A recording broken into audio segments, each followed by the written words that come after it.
Hi friends, in today's class we'll start with a fresh chapter number 4, chemical bonding and molecular structure. Most important for your JEE as well as NEET examination. कम से कम 1 से 2 question उसके अंदर आएंगे ही आएंगे. So बहुत ही important chapter and complete chapter is theoretical one. इसके अंदर कोई न्यूमेरिकल नहीं है. यस दोस्तों, इसके अंदर कोई न्यूमेरिकल नहीं है, कंप्लीट थ्योरेटिकल चैप्टर है. सो टाइटल क्रैक करते हैं, chemical bonding and molecular structure. So basically we have to discuss various kinds of bonding between two atoms. Basically may be it's a covalent, may be it's a metallic one, may be it's a hydrogen bonding. कौन से type का bond होता है एक atom और दूसरे atom के बीच में. सेकेंड, ये बॉन्ड बनाने के लिए कौन कौन से पैरामीटर, कौन कौन से फोर्सेस, कौन सी चीज जो है वो चाहिए, वो सारी की सारी चीज यहाँ पे, और कौन सा अप्रोच लगाना पड़ेगा बॉन्ड बनाने के लिए, सारे अप्रोच यहाँ पे देखने. चलो सर, बॉन्ड बन गया, मॉलिक्यूल बन गया. अब मॉलिक्यूल की सिमेट्री या फिर ज्योमेट्री कैसी होगी, that is all about your molecular structure. जैसे भगवान ने हमें बहुत ही अच्छा सिमेट्रिकल स्ट्रक्चर दिया हुआ है. Likewise each and every atom having their own shape. ये शेप कैसे मिला, शेप के पीछे कौन सी थियरी है, why there is a linear structure, why there is a angular structure and varieties of structure that we have to discuss in this part. So ये सारी की सारी चीज हमें डिस्कशन करनी है इन दिस चैप्टर. सो सबसे पहला point, understand Kossel and Lewis approach to this chemical bonding. सबसे पहला इनिशिएट किया केमिकल बॉन्डिंग के अंदर, that is called Kossel and Lewis. दो साइंटिस्ट ने सबसे पहले डॉट स्ट्रक्चर से रिप्रेजेंटेशन स्टार्ट किया. आउटर मोस्ट शेल और वैलेंस शेल के अंदर कितने इलेक्ट्रॉन है उसके हिसाब से उन लोगों ने ये स्ट्रक्चर स्टार्ट किया. Second, the explanation of octet rule and its limitations. Most important for your board examination, final examination concern octet rule with limitations. Direct question आ सकता है 3 मार्क के लिए, मैनी टाइम्स ये क्वेश्चन 4 मार्क के अंदर भी पूछा जा सकता है. Draw the Lewis structure for the simple molecule. कुछ सिंपल से मॉलिक्यूल ड्रॉ करने हैं on the basis of Levi's concept. Explain the formation of different types of bond. बहुत सारे डिफरेंट काइंड्स ऑफ बॉन्ड पढ़ने. कोवेलेंट बॉन्ड क्या है, metallic bond क्या है, आयनिक बॉन्ड क्या है, ये सारे के सारे बॉन्ड यहाँ पे डिस्कस करने, विच सुटेबल एग्जाम्पल ऑल्सो. उसके बाद विल स्टार्ट विथ, इसके बीच में बहुत से छोटे छोटे पॉइंट है जो मैंने यहाँ पे नहीं लिखे, वरना तो एक लंबा चौड़ा लिस्ट हो जाएगा. जैसे फॉर्मल चार्ज क्या है, बॉन्ड एंगल क्या है, बॉन्ड लेंथ क्या है, रेजोनेंस स्ट्रक्चर क्या है, एंड मेनी मोर. ये सारी की सारी चीज यहाँ पे मैंने, बॉन्ड पोलारिटी क्या है, बहुत सारी चीज है इसके अंदर भी आएगी. सब पॉइंट्स बहुत सारे मैंने कवर नहीं किए, की पॉइंट्स कवर कर रहा हूँ. उसके बाद most important topic, that is VSEPR theory and the prediction of geometry of the simple molecule. Means molecule का shape कैसा होगा, उसके लिए एक simple सी theory है, that is VSEPR, valence shell electron pair repulsion theory. valence shell electron pair repulsion theory वो आपको बताएगा कि molecule की geometry क्या है, symmetry क्या है और उसका shape क्या है.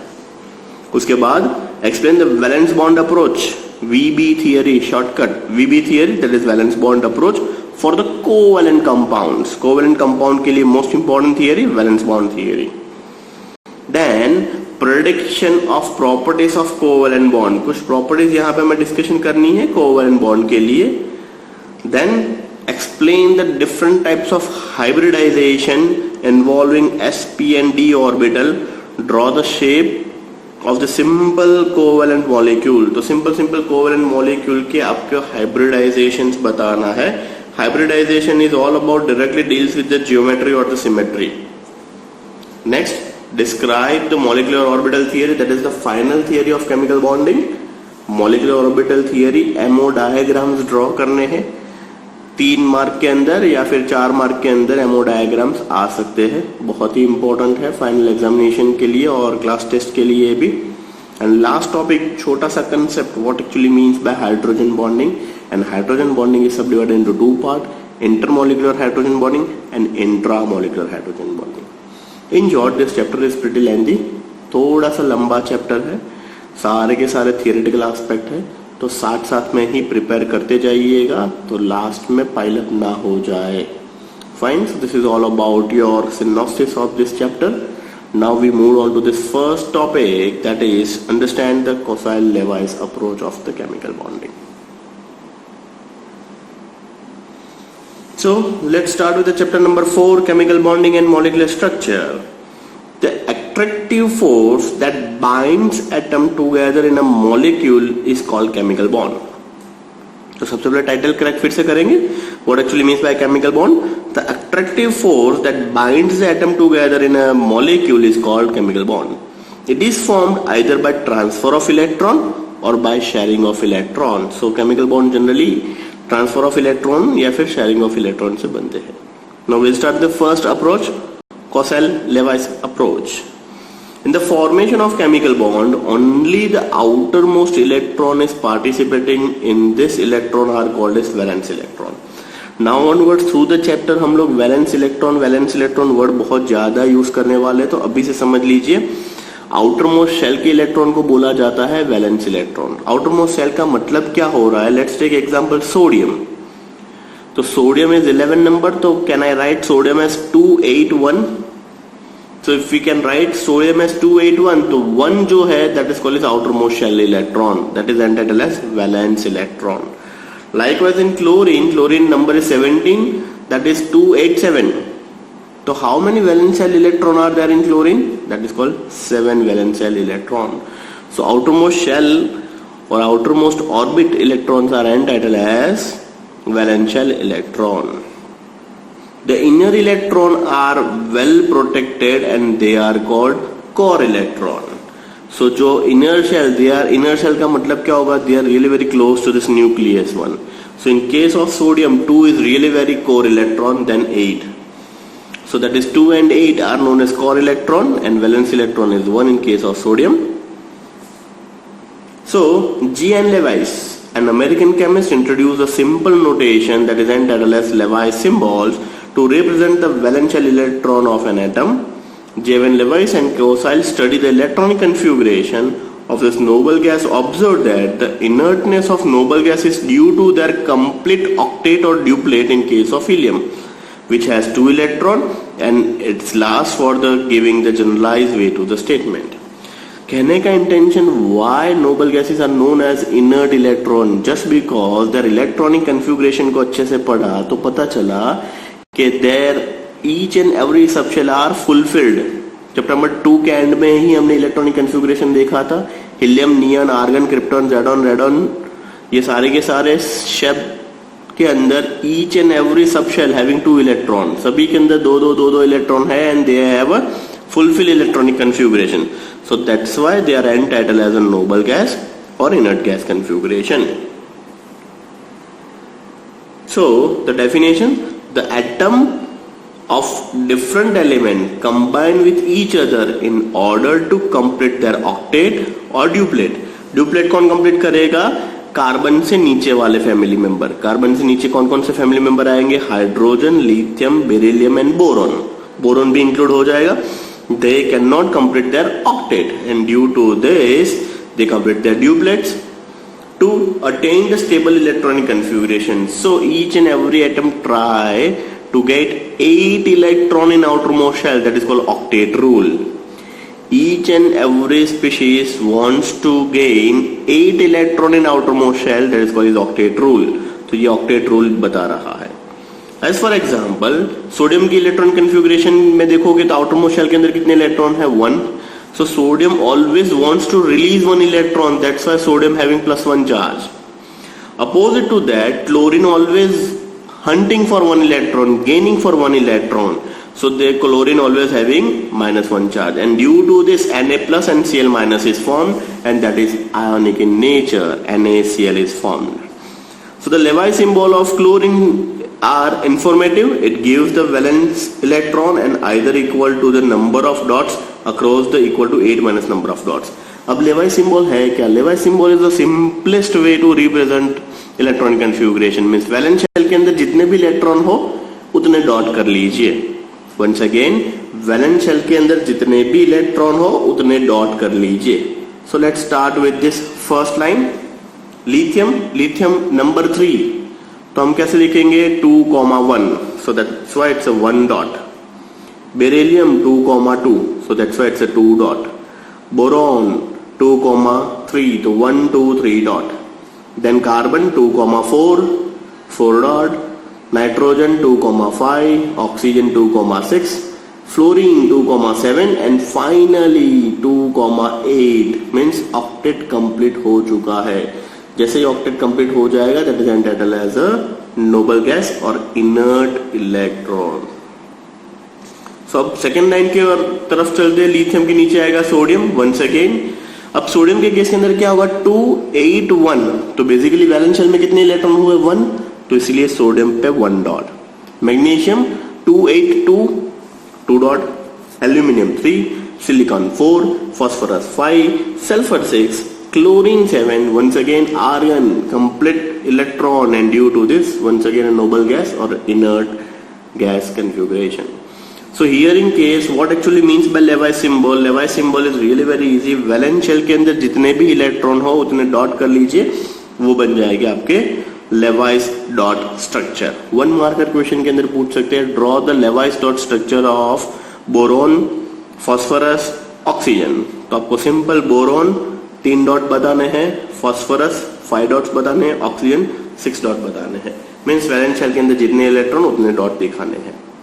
तो सर इससे फायदा क्या होगा? इससे फायदा होगा आप कंपाउंड एंड मॉलिक्यूल फॉर्म कर सकते हो ये डॉट रिप्रेजेंटेशन से. So here in case this are the few example of Lewis dot structure. कुछ कंपोनेंट के डॉट स्ट्रक्चर दिखाए हुए देखिए, जैसे CH4 सिंपल मॉलिक्यूल. अब इसको इलैबोरेटिव वे पे लिखा है, नीचे ड्रॉ किया. देखिए ये कार्बन के 4 डॉट 1, 2, 3, 4 डॉट. अब हाइड्रोजन के एक dot 1 dot 2 dot 3 dot and 4 dot. अब सब ये जो मैंने बड़ा सा सर्कल किया है, अब देखिए उसके अंदर कितने डॉट है 8, तो कार्बन का ऑक्टेट कंप्लीट हो गया. अब ये छोटा सा सर्कल है, इसके अंदर हाइड्रोजन के पास कितने इलेक्ट्रॉन है 2, तो हाइड्रोजन का ड्यूप्लेट भी कंप्लीट हो गया. सो likewise carbon can achieve their octet, hydrogen can achieve their duplet. तो ये लेवाइस डॉट स्ट्रक्चर से पता चल गया. Next CH2 double bond CH2, तो ये कार्बन के बीच में 2 बॉन्ड है, that's why it's a 4 electron. And then there is a 2 electron carbon hydrogen, तो हाइड्रोजन का ड्यूप्लेट हो गया. और ये जो बॉक्स है ये कार्बन का ऑक्टेट हो गया. ये बड़ा सा बॉक्स है ये कार्बन का ऑक्टेट हो गया. अब देखिए CO2 के मॉलिक्यूल को समझते हैं डॉट स्ट्रक्चर से. सबसे पहले कार्बन के अंदर कितने डॉट होते हैं? तो सबसे पहले कार्बन के अंदर 4 डॉट 1, 2, 3, 4.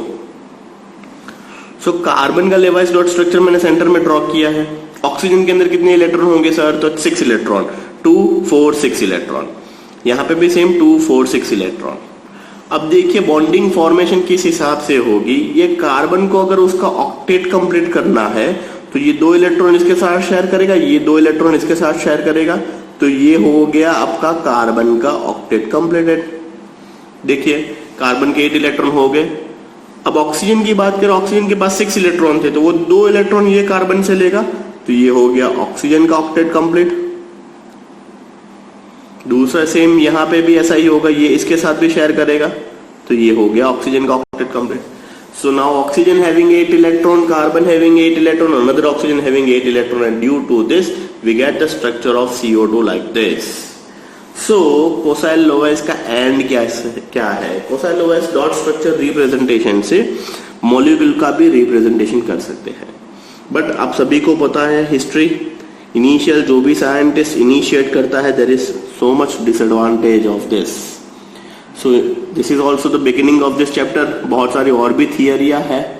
दूसरे साइंटिस्ट को काम कैसे मिलेगा अगर ये पहली ही थियरी फुल फ्लेज में फाइनल थियरी हो गई तो.